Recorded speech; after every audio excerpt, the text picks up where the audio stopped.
This week, a little girl punched at Grand Central. All I remember was some girl was like, he hit me. Plus, grief and anger boil over in court. She deserves to burn in hell. And a brazen knife fight caught on camera. Oh my gosh! Right now, Fox 5's Crime in the City. Here are the crimes from across the 5 boroughs. We begin this week in the Bronx after an explosion of gunfire in Mount Eden leaves 3 people hurt and 1 dead. Gunfire ringing out in the Bronx when gunmen on mopeds shot and killed 1 man and injured 3 others. Yeah, police say there were at least 2 shooters on 2 separate scooters. Was this a coordinated attack? Are they part of a larger gang? Those are questions investigators are looking at this morning. Good Day's Briella Tomasetti is in the Mount Eden section of the Bronx this morning with the very latest. Briella, good morning. Yeah, Dan and Tashani, good morning to both of you. A lot of questions surrounding this case, but what we do know is that those mopeds, the scooters, are becoming a huge problem across pretty much all 5 boroughs. It's unknown at this point whether the deadly shooting was gang-related. Police say they still have to investigate. They are only at the beginning of that investigation. They have vowed to crack down on illegal scooter activity, specifically in this area. Police have also ID'd the 29-year-old victim as Miguel Doleo of the Bronx. We heard a lot of blah, blah, blah, blah, blah, blah, blah, maybe 8, maybe 10. Witnesses recalled running for cover the moment gunshots rang out at a busy intersection in the Mount Eden section of the Bronx. 1 person has died and 3 others are recovering after the brazen shootout. It all happened on the southwest corner of East Mount Eden Avenue and Townsend Avenue at around 6:15 yesterday evening. There were 2 scooters that came eastbound on Mount Eden, with 2 males on each scooter abreast. The rear passengers of those scooters pulled out firearms. That's 2 firearms. And they fired approximately 10 rounds. 4 men were shot, ranging in age from 23 to 37 years old. 3 of them were struck in the leg, while a 29-year-old man was hit in the chest and leg. He was rushed to the hospital, where he later died. The suspects, in the meantime, took off northbound on Townsend Avenue toward the Cross Bronx Expressway. The perpetrators wore masks and hoodies to block their identities. We don't have no police activity. We don't have nothing in this avenue. And we need police activity.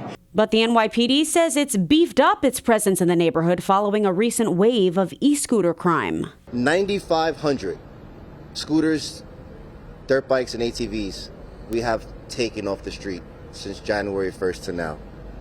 Out of those 9,500, 2,500 in the Bronx alone.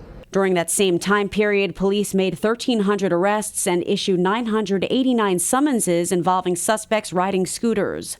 Officers also took 18 guns off the streets in the 44th and 46th precincts between April 1st and April 9th.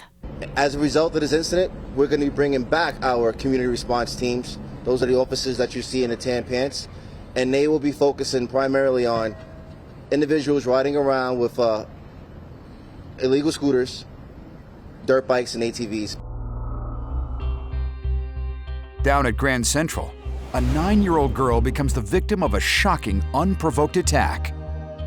Suspect arrested for punching a 9-year-old girl at Grand Central has been arraigned and is being held on $100,000 bail. Fox 5's Kendall Green spoke with commuters at Grand Central about what happened and if they've ever experienced anything similar. Some have seen him around Grand Central Terminal. Have you seen this dude? I'm not gonna lie. Probably. While others haven't, but it's safe to say he's been an ongoing public safety concern. Police arrested Jean Carlos Zarzuela, accused of punching a 9-year-old girl in the face at Grand Central Terminal Saturday morning. There's always wild thing happening. This is New York. Okay. This is New York, y'all. You just gotta be careful. The 30-year-old attacker reportedly sent the little girl to a local hospital both dizzy and in pain. Now, baristas, shoe shiners, they work here at Grand Central Terminal every day. They tell us they've seen their fair share of incidents, but this latest one certainly raises their eyebrows. All I remember was a big crowd forming, and there was some girl was like, he hit me. I'm like, oh, someone get hit. And then, like 20 seconds later, just mad keys, jingling, mad cops running.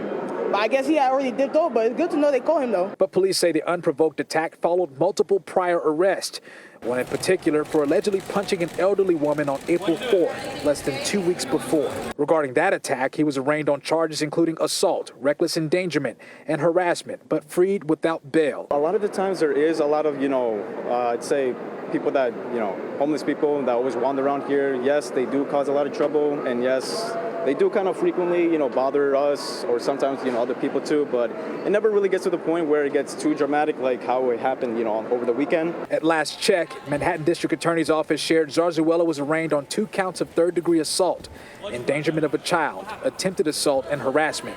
He's being held on a $100,000 bail. While the attacker's dent on the perception of public safety will far outlast his arrest. My safety concerns is just making sure that I am from building to train, nothing outside of that. Heading uptown, the suspect in a deadly subway shoving faces the victim's family in court. Now to the fallout after that unprovoked subway shove that left a man dead last month. Today, the suspect was arraigned and pleaded not guilty to murder charges. And as you can expect, that's not going over well with the victim's family. Jessica Formoso has the latest from East Harlem. 24-year-old Carlton McPherson appeared in front of a judge Wednesday where he was indicted in the death of Jason Valls. Oh, my God.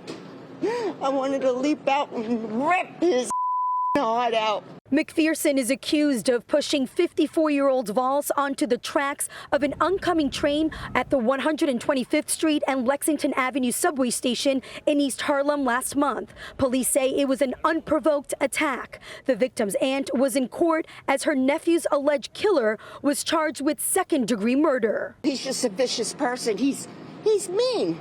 According to court documents, Valls was standing on the northbound 4-5 train platform when McPherson approached him with his arms outstretched and pushed him into an oncoming train. Premeditating in his head, this person, this evil person, and shoved just when he knew the train was coming.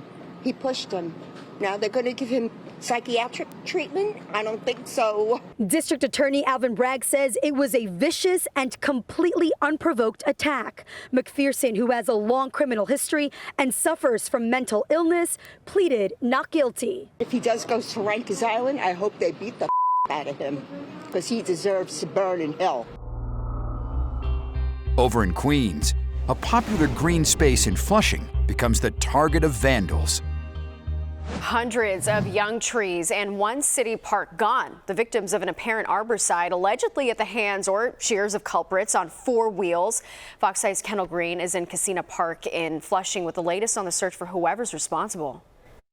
It's the time of year where the beauty of Casina Park comes alive again.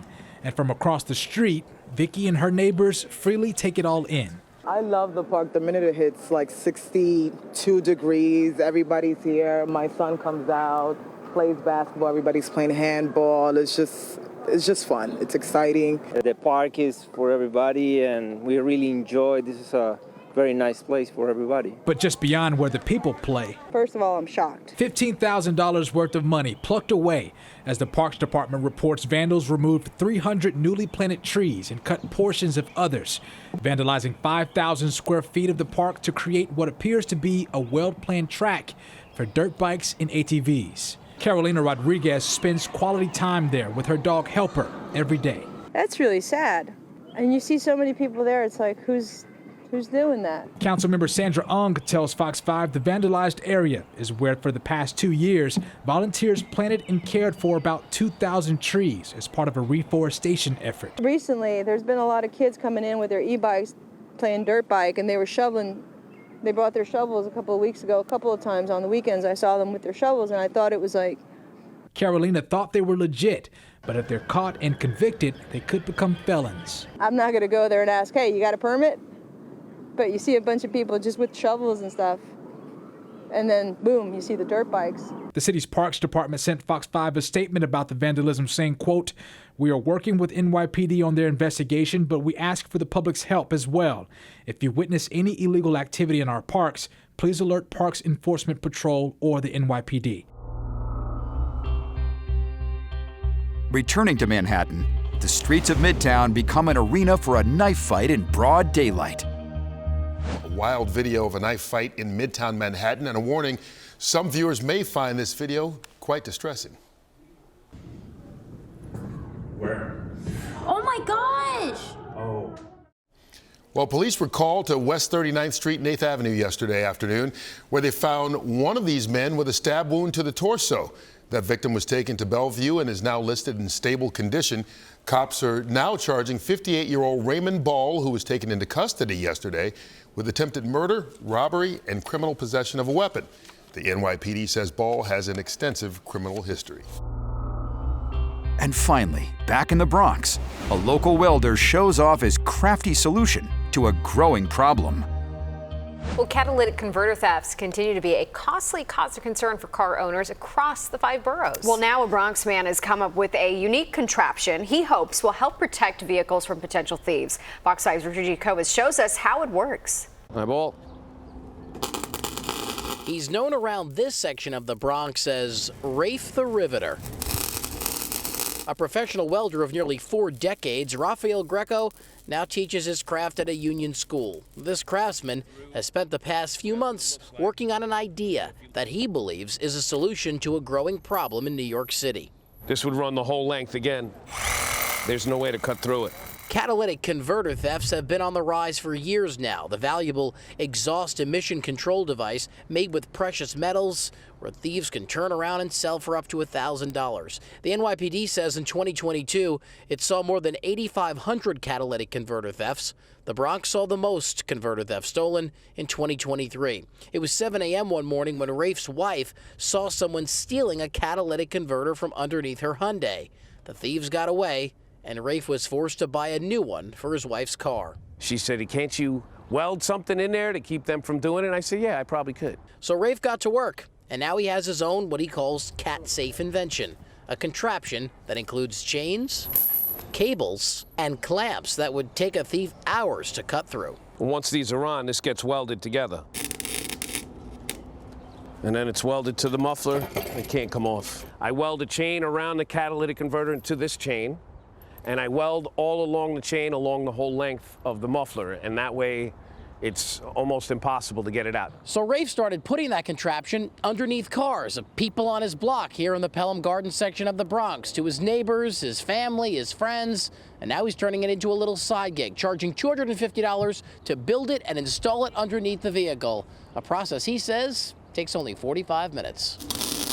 If people need it done, I'll do it. And that's this week's Crime in the City. Subscribe for more at youtube.com/Fox5NY.